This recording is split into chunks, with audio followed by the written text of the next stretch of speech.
And the last one I want to mention this week is just Activision Blizzard, one of my favorite stocks, which several years ago was dogged by the notion that it wasn't participating in mobile apps, and especially the free-to-play gaming revolution happening on Android and certainly in the App Store for Apple, where you see all these free-to-play games. And Activision Blizzard, which has great franchises like Call of Duty or World of Warcraft or Hearthstone today, some of my favorite video games, and I really admire this company, is one of my favorite stocks, but it was considered to be slow and have all the other horses left the gate when free-to-play mobile phone games showed up.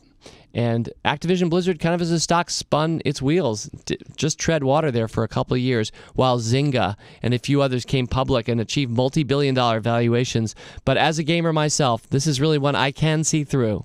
As a gamer myself, I knew the value and the depth of the games and franchises that Activision Blizzard has. Last I checked, Zynga isn't a stock you wanted to have owned the last few years. And Activision Blizzard, meanwhile, has added a few mobile games, even buying out Candy Crush Saga in the last year or so. So it's a company that has continued to evolve, but it didn't need to please the perception of a short-term trend that was supposedly going to put it out of business. In fact, the company, brilliantly managed by Bobby Kotick, has just continued to be not just a great stock, but a purveyor of great products, in my opinion, anyway. So that's pretty much it for dark clouds I can see through. Looking forward from here, it's a natural question. What are some dark clouds that you or I can see through today? And I'm going to just give a quick short one as a thought starter, but I'd love on Twitter this week, if you see any, you could just hashtag dark clouds or just go at RBI Podcast, because you're going to teach me a lot if you have any answers here, what you're seeing, because you and I think we'll make quite a bit of money if we can identify the right trends that people aren't believing in that will in fact prove their worth in the coming decade or two. So the quick example I'll give is, and this is a minor example compared to something like Walmart will crush, but I think we've reached a stage where most people think that newspapers are a dead business and are pretty much going out of business. And one of my most recent recommendations in Motley Fool Stock Advisor was the New York Times Company. And what I see in the New York Times Company is a company that, while its revenues have come down dramatically from where they were 10 years ago as a media company, it is a company that today has stabilized, is profitable, is innovating, and actually doing some really good stuff in mobile.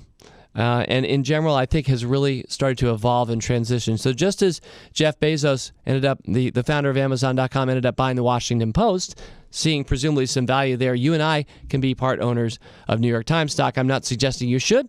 Maybe this is not one you agree with, but this is one that I think about, where people assume that the newspaper business is dead, or the so-called news business has been commoditized. But my view of it is, while Twitter has helped do that in some ways to the news companies, what are people following on Twitter? Well, one of them is the New York Times. As always, people on this program may have interest in the stocks they talk about, and the Motley Fool may have formal recommendations for or against. So don't buy or sell stocks based solely on what you hear. Learn more about rule breaker investing at rbi.fool.com.